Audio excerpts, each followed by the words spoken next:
All right. Thank you so much, everyone, for joining us today. We at G2G absolutely love doing these webinars for nonprofits. We love advocacy and you love what you do at nonprofits. So we love joining together and showing you why it's so important that you are all advocating for yourselves and for your organization in government. So I'm really excited. We have a great lineup of speakers today, my colleagues at G2G, and then we also have Yvonne Sherrill, the CEO of the Ohio Urban Communities Action Network. We've worked with Yvonne for years at G2G, and she is amazing. So you're all in for a real treat in learning from her today. But before we get started, I want to learn a little bit about you all. I think this will help guide our conversation, that we know a little bit about you. So I'm going to launch a few quick polls here, and if you could just answer them. It's going. All right, so first question. Where is your organization located? I know for some people this could be a little hard if you're a statewide organization. Obviously today we're focusing on Ohio, but pick the best answer. All right, I can see some people voting, so they're popping up.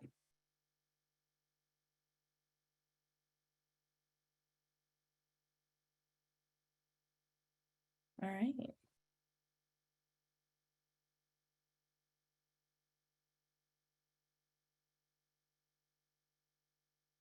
Give it just 30 more seconds. The numbers are growing quickly.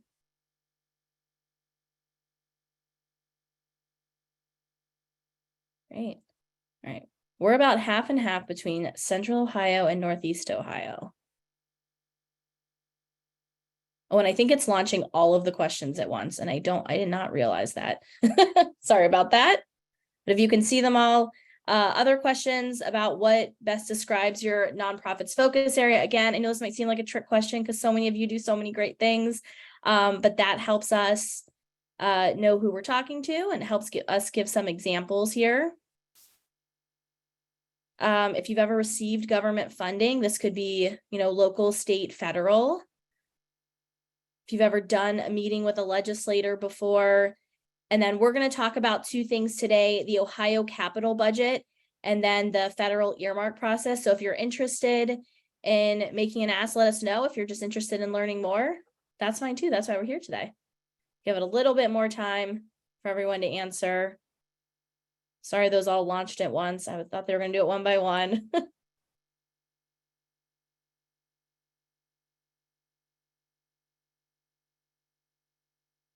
All right. All right. Looks like most people have voted. So I'm going to go ahead and end the poll. Again, most people from Central Ohio and Northeast Ohio. Let's see here. All over the board with what the focus areas are. Some in addiction services, at-risk youth, a lot of food security, health, housing, a lot of people just saying other. If you want to drop in the chat what you do if you're an other person, please feel free to. I should also say if you have any questions along the way, you're always welcome to drop them in the chat. We are going to do a Q&A at the end, but sometimes the question is valid to what we're talking about, and I might stop someone and ask them to answer on the fly. Lots of people have received government funding. That's awesome. Lots of people have done meetings with legislators. And we have a good amount of people that are thinking of making asks in both the capital budget and the earmark process. Awesome. All right. Well, thank you all so much for that. That's really helpful for us, and we're talking to know who we're talking to. So I'm gonna make these go away. And without further ado, I'm going to pass over to my colleague, Liz Powell, the founder of G2G. Wonderful. Thank you, Andrea. It's so interesting when we start off with those questions. It really helps us know who's dialed in, what you care about, your location in the state. Super helpful. So I'm Liz Powell. I'm the founder of G2G Consulting, which stands for Government to Growth. We're all about growth for organizations as well as entrepreneurs and startups. And I am based in DC. We are in a few different places, Cleveland, Columbus, and DC. So our team is spread across the 3 locations. What I would like to do is give a little bit of background, make sure you see the agenda we're going to cover today, and talk a little bit about some of the groups that we've worked with over the years, because we're super proud of the nonprofit relationships we have. And then I'm going to pass it over to the experts. So my quick background, I was on Capitol Hill for several years as a legislative director. I worked with lots of nonprofits, municipalities, lots of good causes, for a couple of different members of Congress. And I led on all the appropriations requests. Earmarks were very active in those days. And we also did directive and other creative ways of shaping funding, and definitely lots of policy work, advocacy work with the Congressional Black Caucus, the Women's Caucus, Disabilities Caucus, and some other great causes and issues. So with that, I started G2G because I met wonderful nonprofit leaders like you who were doing great things, but maybe didn't know the ins and outs of how to navigate Capitol Hill. And we expanded into doing state work within that first year, and built up this amazing team. Andrea, Becky, and Matt really lead the state work in Ohio and do an awesome job. And so that's sort of the quick background on us. And as I talked about, Cleveland, Columbus, DC, we do lots of funding work. We've raised over $528 million since we started in 2007, but lots of other things like advocacy, relationship development, fly-in days, whether it's a Statehouse fly-in day or a Capitol Hill fly-in day, lots of briefings, testimony, sort of all those pieces, grassroots mobilization that come together to really be effective in engaging with government. So that's us, that's what we do. And today you're going to hear a lot about funding, especially at the beginning of our little presentation, but we're going to close out broadly with advocacy because I really want that to be a takeaway. Obviously, nonprofits need funding. We're good at getting funding. We want to help you get that funding, but we also want you to appreciate the importance of advocacy, relationship development, maintaining a constant presence in the State House and in DC, at the district office level, state level. So all these pieces come together to be really effective. And I don't want anyone to walk away today feeling like, oh, there's so much, I can't do it all. That's not the takeaway. The takeaway is that you can do something. And so we're here to help you with that. Super excited about our speaker. My role is not to introduce her, but I have to say I have known Yvonne Sherrill for years. She is an amazing, inspiring advocacy leader. She is going to be awesome. So please stay tuned for that. And would love to move on to one more slide before I pass it over to you, Becky. So G2G's just worked with hundreds of different organizations at this point. We listed some of the key ones. Many are in Ohio, many are national, everything from STEM education to cancer research, to cybersecurity, to aerospace innovation, municipality issues, energy and water basic issues, arts, so many wonderful, great causes. Really love working with our nonprofits and want to do everything we can to help nonprofits grow, be more effective in your engagement with government. So with that, I'd love to pass it over to Becky Watts. Thank you, Liz. Again, I am Becky Watts. I am a vice president here at G2G. I've been working with Liz at G2G for over 15 years. And just a little bit about my background before joining G2G, I was working in the U.S. Senate in Washington for then Senator Mike DeWine as his appropriations director. And that was in the earmark days of old, when we designated a lot of funding to organizations throughout Ohio and afforded me the opportunity to not only get to know a lot of folks throughout the state, but to learn a lot of the federal funding streams and how to navigate the federal appropriations process. So I will talk a little bit more about that because the earmark process has returned to Congress in a little bit of a different and nuanced way than it was previously. But I will talk about that a little bit later in the presentation. And before that, I worked at the Ohio Statehouse for the first and only female speaker of the House, Joanne Davidson at the time. This was the late 90s, early 2000s, and it was a very inspiring time to work for state government. So I'm thrilled to be able to share some of the things we've learned over the years with you all today. And one quick housekeeping element I wanted to share is that some of you let us know, thank you, that the chat is disabled, but you can put questions in the Q&A. So please feel free to use that feature while we figure out how to enable the chat. But in the meantime, use the Q&A. And we will be sending out a copy of the slides after the presentation. That is often a question we get. So government basics. Today we're focusing on state. The state government in Ohio is made up of the Ohio General Assembly in Columbus, which is technically a part-time legislature made up of 33 members of the Ohio Senate. On the left is the map of the Senate, and 99 members of the Ohio House of Representatives. And these are the state legislators that make our state laws. And we do a lot of advocacy at the State House on behalf of the organizations we work with.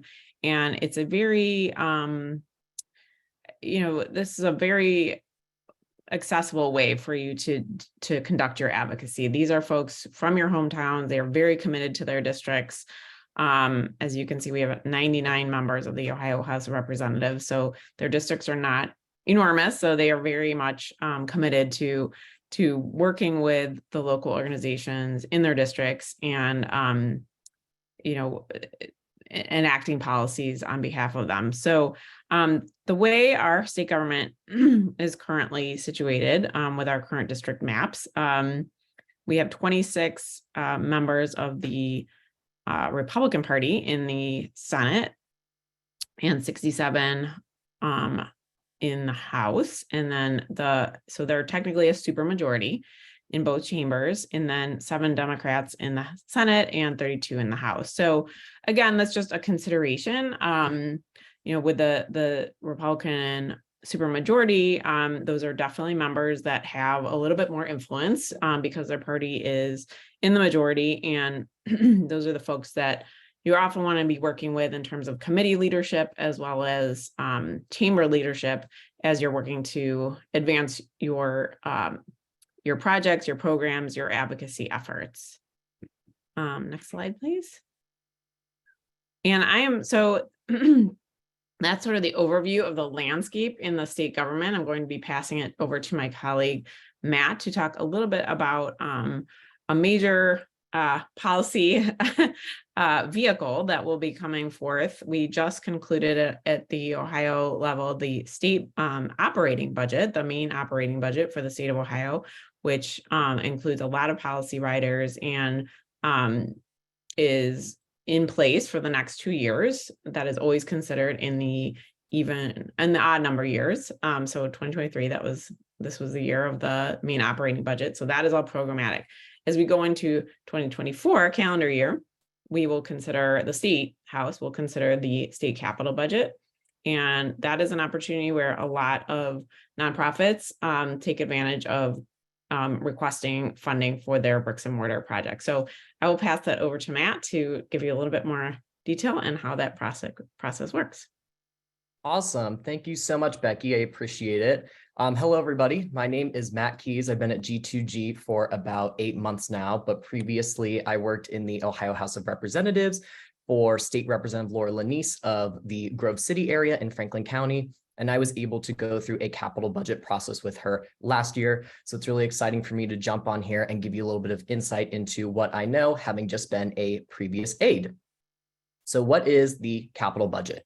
The capital budget is the mechanism for the state to fund community projects that benefit the public. So whereas the operating budget focuses more on how to keep the state operating and functional through funding various operational costs, the capital budget focuses on community projects. So it's important to know that the capital budget is a pre-negotiated bill, meaning that the House and the Senate will do the process at the exact same time. There was no moving between the two chambers like what you see in the operating budget, where it starts in the House and then moves over to the Senate. The House and the Senate will come to an agreement on what will be in the bill before it is public. So therefore, there is no opportunity for amendments or testimony like in the operating budget. And planning is so important because you really only have one chance to be in the bill. And if you're not in the bill, there's really just no way to get into the bill. So who is eligible? Examples of who can ask for funding include nonprofits, colleges and universities, state or local governmental entities, but it could also be conservation centers, theaters, zoos and aquariums, sporting facilities, and the list goes on, particularly for nonprofits, because that's what G2G sort of focuses on. They request a lot of funding for things like building expansions or building upgrades. I also like to kind of think in terms of what is not eligible for the capital budget as well. I think that's just as valuable. And the biggest thing that I want to highlight for everybody is that something that is off the bat not eligible is any sort of operating or programmatic expenses. That's why we have the operating budget. The capital budget is completely separate. But aside from that, we also have local infrastructure projects like repairing the water line or the sewer line or road projects, or really any project that is designed to solely benefit a private company and a select few individuals. All capital projects have to benefit the public in some way. So what qualifies? Brick and mortar projects, obviously that's very, self-explanatory, but that could also be a bike trail, a park, a pool, a monument, and the list can kind of go on from there. It also has to be bondable, which is a little bit complex to explain, but community projects included within the capital budget are funded with tax-exempt state bond proceeds, which means the funds must be used within the purposes and limitations of the Ohio Constitution. Now, there are very specific bonding requirements outlined within the Ohio Constitution, but the biggest one to keep in mind and the number one thing that legislators are going to look for is that your project needs to be able to function for approximately 15 years, though preferably longer if you can make it that, with just one round of funding, meaning that they don't want you to come back every 2 years asking for funding for the exact same project. They want to give you one lump sum of funding for, your capital budget ask, and then see that project be sustained well throughout, the many years to come. And then finally, we have the nexus to the state agency.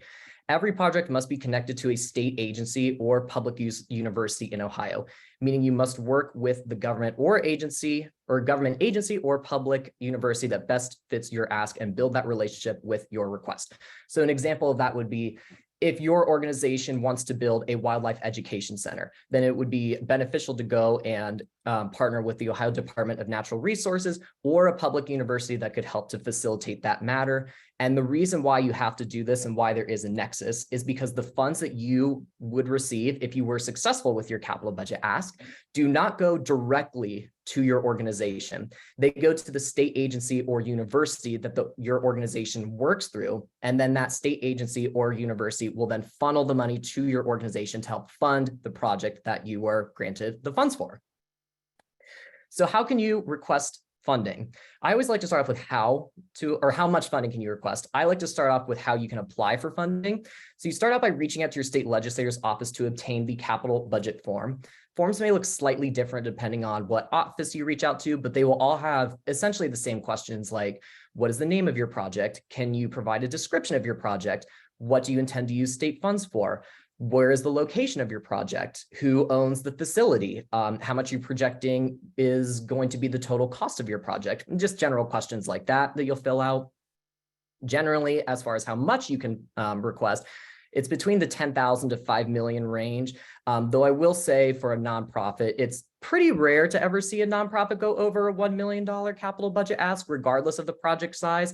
Typically, nonprofits fall between the range of 50,000 to 500,000, though I will say it does depend on the project. So that's not a rule. It's kind of just an overall sort of outline. So what makes a successful budget ask? Economic impact. The more positive economic impact the project will have, the greater chance it has of being funded by the legislature. Legislators will look at the economic portion to your project first and foremost above all else. They want to see that this is a worthwhile investment. Regional economic development process, partnering with your regional economic development organization and tourism organizations, in addition to chambers of commerce, will provide added credibility and project visibility. So some examples of a regional economic development organization would be the Columbus Partnership or the Greater Cleveland Partnership. There's several others out there, but those are two of the major ones. And these types of organizations have a lot of influence over capital projects. So it's a great idea to get in touch with them and share what you're wanting to construct with them. Other funding sources. Legislators want to see that your project has skin in the game. That's a very common term that always gets thrown around in the legislature, which essentially means that they will not fund projects without additional funding sources. So typically legislators will want to see around a 50% local match to your project. And you can obtain this other 50% of a local match to your project through things like grants, funding from the organization itself, community donations, or anything like that. And I do just want to make a quick point that loans do not count as being part of that match. So any sort of loan that you have going towards this project will not be taken into consideration by the legislature. So the state will also likely not fund projects that require 100% state funding. So it is absolutely within your best interest to go out there and raise some money outside of just the state. Grassroots campaign, pretty self-explanatory as well. Get your local community involved, including local officials, to do outreach to legislators to advocate for your project. Support letters, which kind of goes hand in hand with the grassroots campaign. Have people write in, like as many as you can get. Reach out to your mayor's office, city council office, your county commissioners, township trustees, your neighbor. Really, it doesn't matter. Legislators want to hear from their district and absolutely take that into account when considering what projects to prioritize within their district. So get people to write in and share their support for the project. Tours, events, and testimonials. Invite your legislators out so they can see the impact that your project will have firsthand. It really helps them to understand what the funds are going for if they actually see it themselves. And it really just kind of provides a sort of foundation so that they really know what they're going in there to advocate for. Broad legislator support. The more legislators that put your project on the list, the higher likelihood it will receive state funding. However, legislators during the capital budget are more inclined to add projects that are directly located within their district or will have a regional impact for their district. The capital budget is very, very localized and regionalized in ways that the operating budget just isn't quite. So you must have the legislator whose district contains where your project is located backing your request. And then lastly, for this section, we have governor/administration support. Ultimately, legislators take state agency recommendations into account when deciding their priorities for capital budget projects. And this is why it is so important to partner with them. I also just want to quickly mention that as a former aide and having gone through several different capital budget projects during my time through the legislature, a couple quick points that I want to point out that I think really help to make your project stand out is to beautify your project. And what I mean by that is that each office, meaning each legislative office, will create a physical binder of the projects they're seeking funding for, along with a digital spreadsheet to send to their finance chair's office. So for this binder, create visually pleasing one-pagers and include supporting documentation like graphics, maps, statistics, throw some color in there, like whatever you can do to make it pop, because we want that to stand out as much as possible in the vast array of binders that will sit in the finance chair's office. If they're just scrolling through and they're just looking at, a bunch of documents that are just in black and white font with not a lot of color, not a lot of graphics, not a lot of things that are visually pleasing, they're probably not going to understand your project as well as you would like them to. So make it pop, exercise a little creativity. And then I also just want to mention that in the material you're submitting, highlight boldly and clearly what your request is and what your match is. So as in, I have $500,000 that I've raised, and I'm seeking $750,000 from the state, for example. That info will then be put into the spreadsheet that I just mentioned, and making that easy to understand and easy to find within your material will be very helpful and will not be forgotten by the staff that looks over all the projects that get submitted. And then lastly, for this slide, we have key timing. In November, the regional economic development organizations, such as the Columbus Partnership and the Greater Cleveland Partnership, just as a reminder, have their deadlines generally in November to give them enough time to go over your project and create material to show legislators. From December to January is the deadline for legislators to have a finalized list of their projects. And then finally, from February to March is when the bill passes the legislature. Now, something to just keep in mind about this timeline is that unlike the operating budget where there is a constitutional deadline to pass it, no such thing really exists for the capital budget. It's a lot more informal of a process. There is no statutory deadline on when they need to get it done. So this key timeline that we're providing you is what they've historically done and what they will likely do going forward. But just something to keep in mind about this process. All right, and you can go to the next slide, please. Oh, thank you. All right, and then here we just have a more in-depth timeline of the process.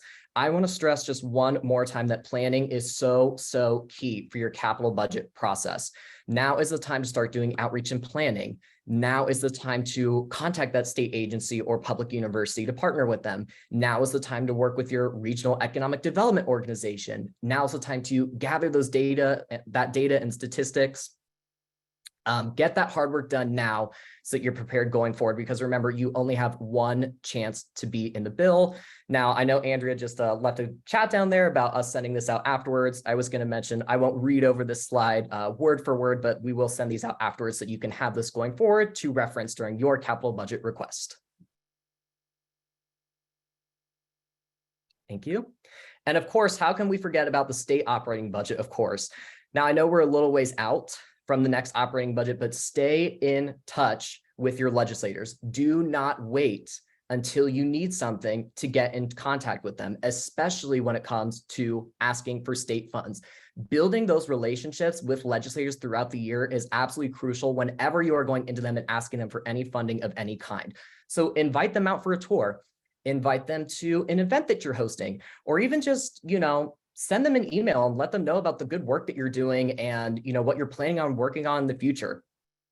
It really builds a great relationship with them. And when you're going forward, they will know the value that your organization has and why you're asking for state funds. So do not wait for the last minute to contact your state officials for funding. And I think with that, that concludes my portion of the capital budget. So I will pass this back to Becky so she can talk to you a little bit more about federal earmarks for Ohio nonprofits. Hey, Matt, before you go, we did have a question in the Q&A. Curious your thoughts on this. For letters of support, do you recommend asking neighbors or partners to send letters directly to members or collect them and submit them as part of the ask? I actually think that both of those really work out. We keep a sort of log of all of the support letters we get, no matter how they come in, for all the different projects, so that the aides show the legislators, okay, look, we had 20 people write in for this project, and then we had like 45 people write in for this project. So ultimately, there really is no wrong way to be submitting your support for the project, as long as it gets to the office, because I promise you, they keep track of all of it, and it is all looked at from your members. That is such a good question. That's a great question. And thank you. And one more about the binders you mentioned. Are those materials something we would compile intuitively and submit to legislators on our own, or is there a formalized process they'll engage with us on with specific info they need? Also a great question. That is kind of open for interpretation. That's why I said exercise a little creativity. There is no right way to create your binder. Any documentation that you need to really show the legislators what your project is and how you're going to make it happen is what you should send them. So it's hard for me to kind of pinpoint, have this, have that. Really, it's just whatever you think is necessary to show the legislators. So there really is no wrong way to create your binder. Just make sure you're exercising a little creativity is what I always like to say. I would also say, and maybe you mentioned this and I missed it, I apologize. There are forms that the legislators will have for capital budget, and there's a list of, I don't know, maybe 13 to 20 questions that has become somewhat standard across the board. Some legislators' offices modify those questions slightly to what their boss wants to know specifically, but generally speaking, they're very similar. So they will at some point have that form available, but then to Matt's point, you'll want to add your project renderings and things, photos to show exactly what you're going to use the capital budget funding that you're requesting for. Okay, thank you, Matt.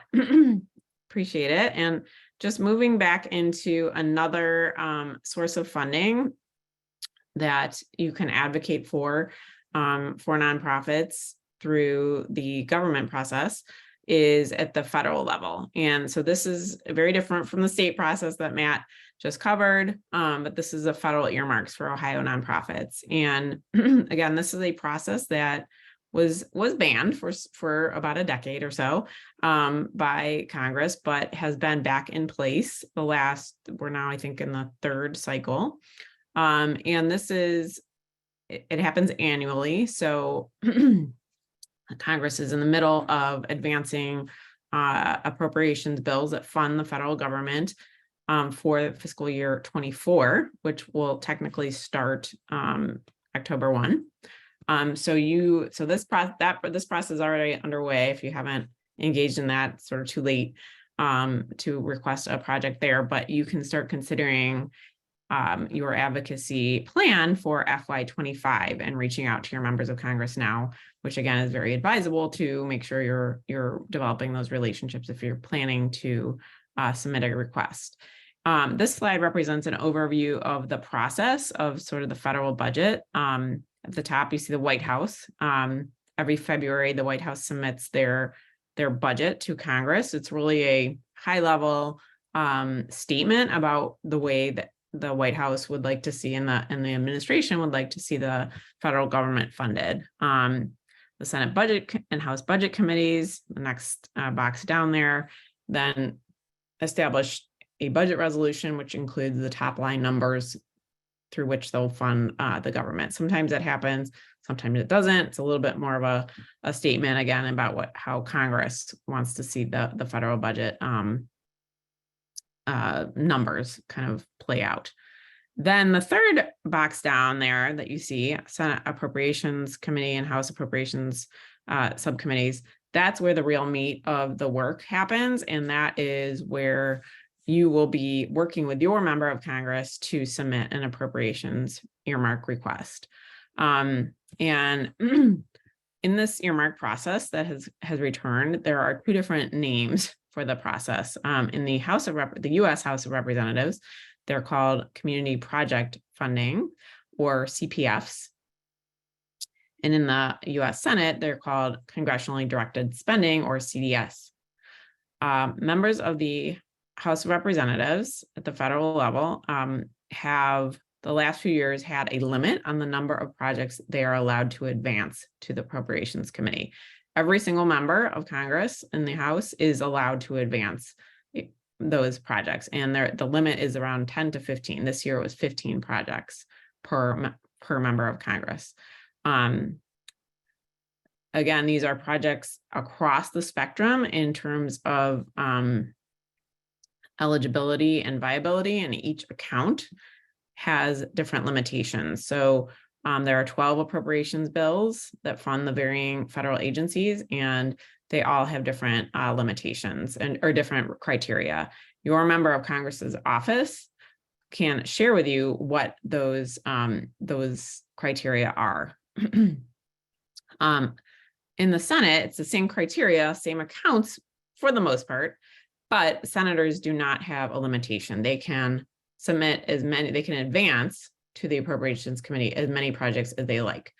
However, they might advance 100 projects to, for example, the Labor, Health and Human Services and Education Committee, but then only get their top 15 funded, or 15 or 20, depending on the year. So a little different process, but in both cases, as an advocate, you want to be reaching out to your members of Congress now for who represents your district.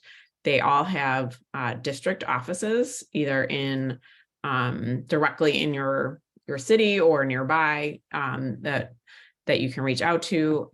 It is also advisable, once you've established that relationship, to go out and talk to their DC team early in the process if you can, to let them know about the project and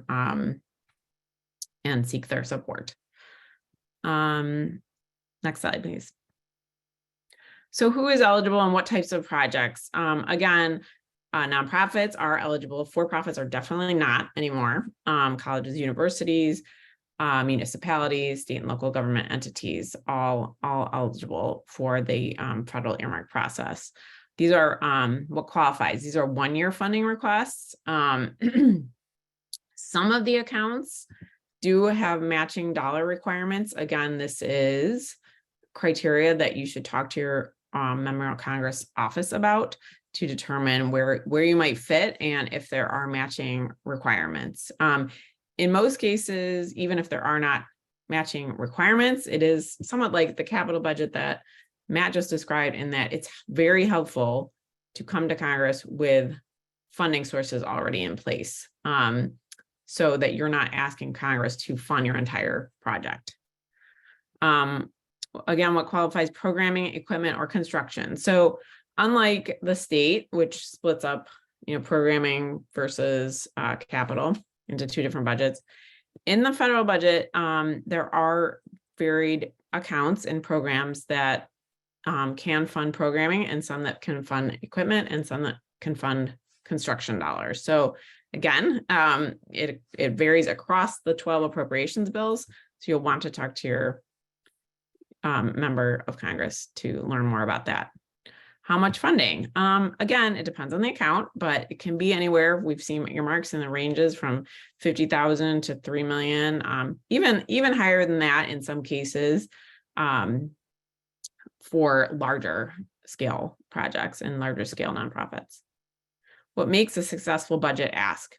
Community support is critical. Again, similar to the capital budget that Matt just described, having letters of support from, and in fact, it's a requirement at the federal level to have community support from local entities such as the local government, the mayor's office, city council, local partners. Very, very helpful. And, this is where, as a nonprofit, you can engage your board, their connections, them sending in letters as well can be extremely impactful.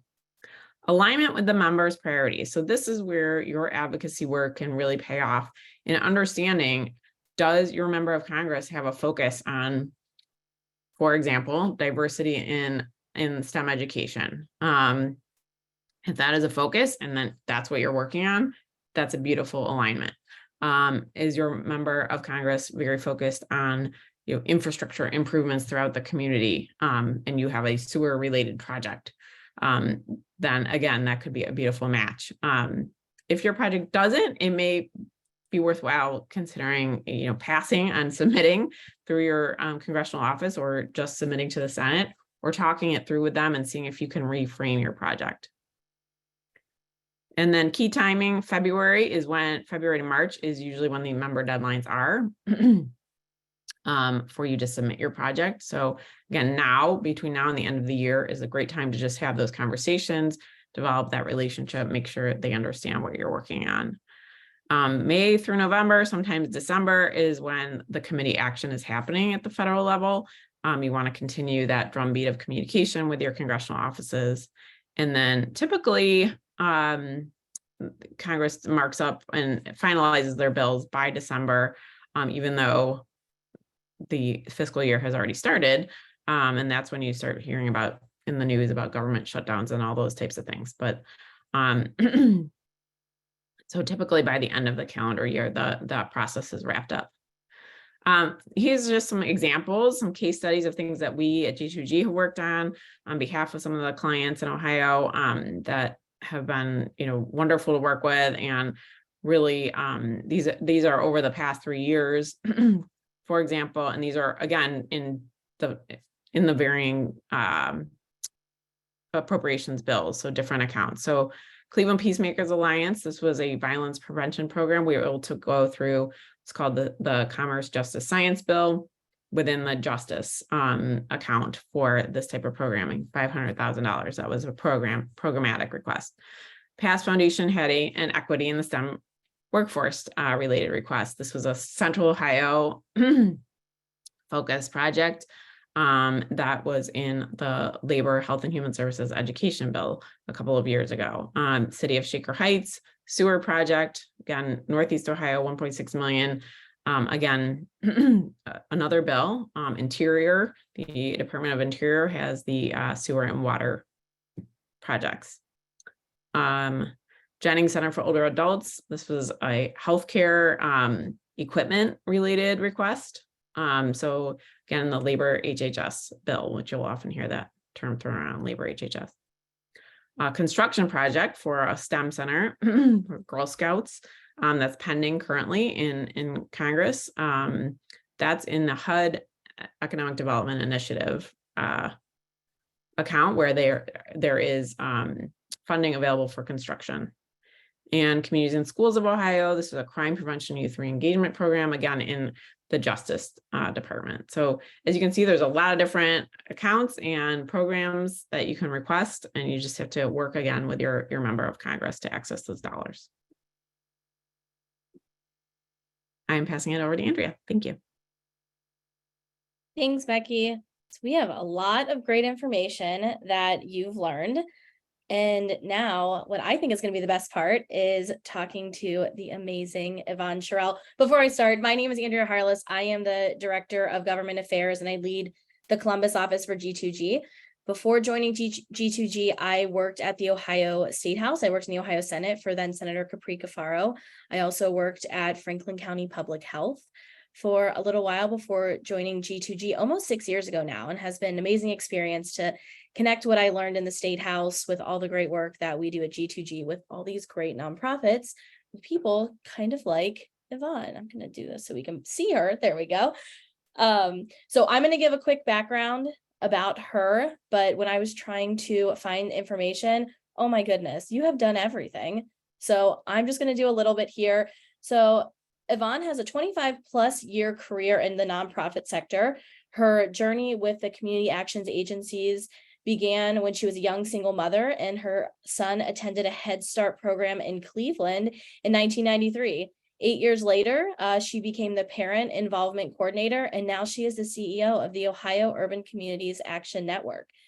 She's a member of several statewide task force and boards, most namely Policy Matters Ohio. She is a graduate of the African American Leadership Academy and Cleveland Leadership Center Bridge Builders Program. She's also a lifetime member of Sigma Gamma Rho sorority and a proud alum of Wilberforce University. An all-around amazing human being as well, if I can add that. So I think the biggest and best question we can ask here is, Yvonne, to you, what is advocacy, and why is it so important that our nonprofit leaders are engaging in advocacy? Well, you're not going to get off that easily, Andrea. So let me just say, first of all, thank you so much to G2G Consulting for having me and inviting me. We go back like Skittles and, Sprites. These are my neighbors. You are my peers, and I enjoy working with you. So thank you for allowing me to participate and talk a little bit about my experience in advocacy and nonprofit organizations. So to your point about what is advocacy, let me just take a step back that I am an advocate. I am a born advocate. I am a trained advocate. I am a professional advocate. I am one of those students that you all may remember the teacher said, hey, I need you to be quiet so other students can learn, because I was busy representing and speaking on behalf of others. But when we talk about this nonprofit and the intersection, I'm glad that you brought it up, like, what is it? Because I think that one of the things that challenge most nonprofit leaders and the community as a whole is that intersection between advocacy. And oftentimes we don't necessarily understand the difference between lobbying and advocacy.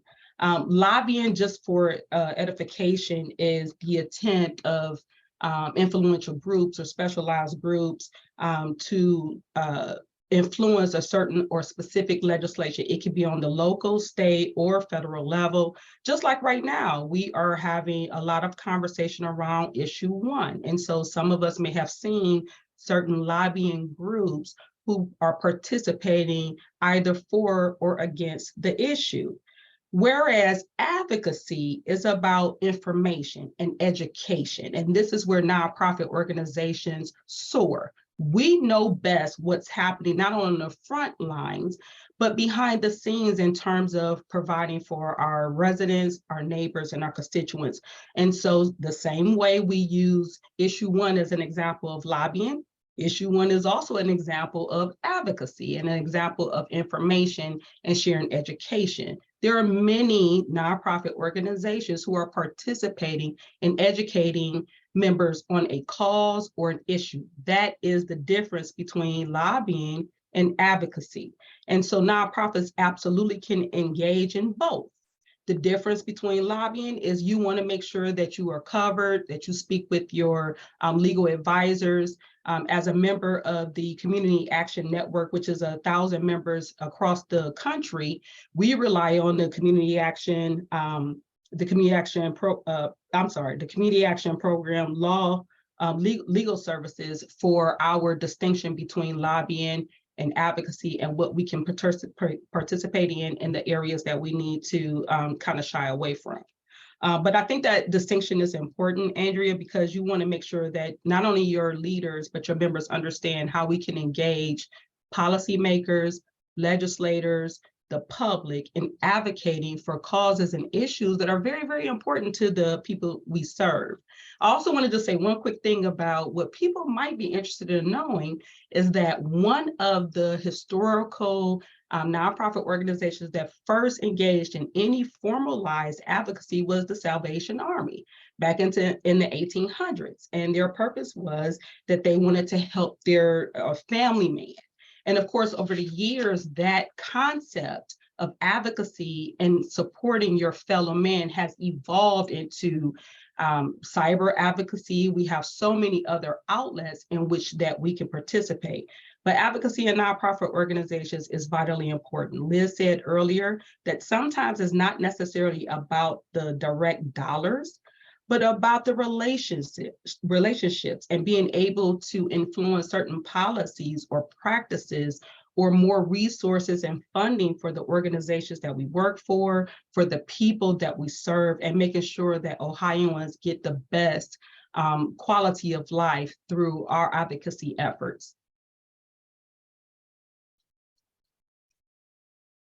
There you go. Thank you so much for that. I love that you mentioned the importance of relationships. I know this is something that we talk about a lot. Is we know as nonprofits, funding is critically important. It is literally what keeps your doors open and keeps people paid, but the relationships are so important. And I'm sure you have a million examples of a relationship coming in handy for you. I know that we do. It means a lot to have a good relationship with a legislator. So I'd love for you to share. Can you share some successes that you've had in advocacy? I know you probably have a million, but I do, because one of the things that I would like for people to consider, advocacy isn't necessarily about just one particular organized structure. You advocate every day. Sometimes we advocate at restaurants when perhaps your meal wasn't correct and you called over the server or the waiter or whatever the case may be, or the manager, and you want to have a conversation. That's advocacy.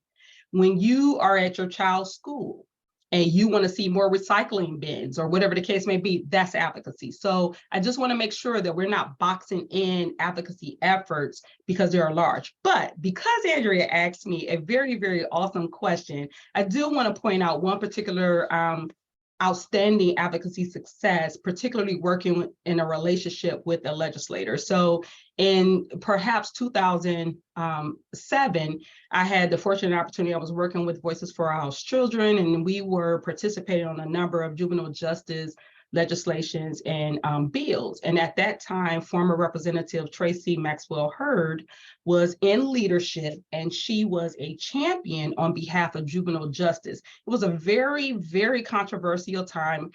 We were very, very hard on crime in Ohio. So it meant that the mandatory sentencings were a little higher, and that we were less tolerant about flexibilities to diversion programs and things like that. Fast Forward had been building a bill among a coalition, the Juvenile Justice Coalition. So we have been working in tandem with a number of advocates and experts around the state of Ohio. I mean, we did everything, the spaghetti on the wall ideas and all of those little fabulous things that you got to do the Post-it notes and you have to call them. And we were very strategic about who do we need to participate in this kind of effort? Who needs to be a part of this movement to make sure that young people, unfortunately caught in the cycle of rehabilitation and corrections, how can we make sure we maximize the most of their rehabilitation and being able to be restored citizens? And so it was everyone from state legislators to advocates. move along, the bill is moving forward, and we get to the committee hearing, Andrea, and we get there, and it gets a little tizzy, and we find out that the hearing was canceled. Well, later on in the State House, I hear some murmuring happening, and they were preparing to come back to hearing. They had not contacted Representative Hurd. Because she and I have a relationship, or established a relationship, and because I had established a relationship with her legislative aide at the time, which many of us know as Lauren Anthons with UVO Health, I was able to quickly alert them about what was happening. We quickly put together her testimony during the committee hearing. We had all of the resources, the information, the data, the narrative, everything prepared for her. And so when it was her term as a sponsor of the bill, she was able to deliver a very creditable, research-based testimony that ended up passing out the House. And we now have, to this day, and I dare you all to Google me, House Bill 86. So if you look at House Bill 86, there is a fraction of that bill that is specific to juvenile justice and us as a state rehabilitating young people and restoring them so that they aren't bound over to the adult corrections, so that they get a chance to still be young people, so that we can still educate them, so that we can do what we say and prioritize in the state of Ohio about young people. So that was one of my greatest achievement, but I know we're short on time, so I'm gonna just leave it right there with that one. That was one of my big ones, Andrea. That is amazing. And that is such a great example of, you didn't just change a little, you changed a lot. You made a huge difference in our state right there. And I think you hit on so many different areas of why relationships are so important. Your relationship with the legislator was able to get you in on these conversations to change the law and change people's lives. But even that close personal relationship is why on the fly you could get her testimony. And that is something that happens at the State House a lot. Things change at the drop of a hat, and you can't not be ready. You have to be ready to go immediately. That is Absolutely. amazing. Absolutely. Thank you for doing that. Yeah, absolutely. Oh, well, that was one of my proudest moments. Oh, that is great. I have many more. I'm sure you do. I know with everything you've done that the list is long, but we are a little short on time. So I would just like to overall ask you, is there anything that you want to say to the nonprofit leaders? We have a ton of people on this webinar. Is there anything you want to say to them with advocacy? Any pieces of advice? Why should they do it? Why should they be at the State House? Or if they can't be at the State House, we know not everyone's local. What can they be doing from afar? Anything you want to say, any advice? Absolutely. So I did prepare a little bit more, but so really quickly, I would say, one, just remain encouraged and informed. You have to get the information. And because you are tuned into G2G Consulting, lets me know that you know where to go for credible information. So organizations and consulting firms and companies like G2G are great, credible resources for us to stay informed on a local, state and federal level, but sometimes there's other things on local. I have to plug, please, those that are on, particularly if you're in Ohio, please become more familiar with issue 1 and just vote on August 8th. And then lastly, I'm just going to say this one thing. You know, advocacy is just about one person. It's about making an influence, lifting up your voice. And if you all recall, if you think about right now, Susan G. Komen, just think about Susan G. Komen right now. Think about what that means to you. You know the name, you know the colors, something comes in your mind, either a loved one, either seeing football players wearing their cleats on the field. Something comes to your mind when you think about Susan G. Komen. What people don't know is that in 1982, Nancy, her sister, Nancy Brinker, was the catalyst for the Susan G. Komen Foundation. She found out her sister had breast cancer. At that time, we weren't as nurtured and well-researched as a country in terms of breast cancer awareness and the ways that we can combat it. And so her sister, one person, just fed up, upset, concerned, just used her voice. Nancy later was diagnosed with breast cancer, and she is today a survivor, as so am I. I am a 2-year breast cancer survivor. I bring that up just to show you, it only takes one person. Advocacy is not about a formal legislation. It is not about any type of corporation. It is about one person, one voice, one community. We can all lift it up and make grounds everywhere we go. So advocacy is absolutely important to nonprofit organizations because we continue to change the lives of real people every day. And again, thank you so much for having me on and being able to share why it is important for nonprofit organizations to engage in advocacy on behalf of our families, our residents, and our clients.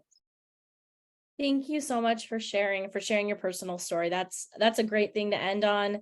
Very inspiring. I could do this for hours with you, but thank you so much for your time. I have a few quick things before we end. Advocacy Works. The return on investment for advocacy is so high. I know there are people that we work with that say some of the best use of their nonprofit dollars is in advocacy, because in so many different ways, it changes what they're able to do in their nonprofit. So Advocacy Works, this is from the National Committee for Responsive Philanthropy that conducted a study to show these results. And just some key takeaways, I'll run through these quickly because I know we're right about at time here. First and foremost, know your needs. Matt and Becky talked a lot about this. You need to know what you're asking for. You need to know it well, and you need to know all of the details for it. And when is not appropriate to ask for those things. So in the capital budget, not appropriate to ask for operating dollars, but during the operating budget, it is appropriate. So know your needs and know the appropriate time to go after those. Understanding how the system works. Again, we've talked about all of these. This shows how great my colleagues are. They've already talked about all of this. I'm just reminding you. You have to understand how the system works, the timelines, the politics behind it, the timing of things. If you miss getting your capital budget form in, you're not going to be on the list and you're not going to be considered. So you have to know that timing. It happens really quickly. You need to have a list of targeted public officials, of agency leaders, not just your local ones or ones that are close to your area, ones that might just have an interest in your area. We've worked with a couple of groups that work with children with autism, and you connect with a legislator who may have a family member or a child with autism. It doesn't matter where in the state that legislator is, you have them immediately because they have that personal connection.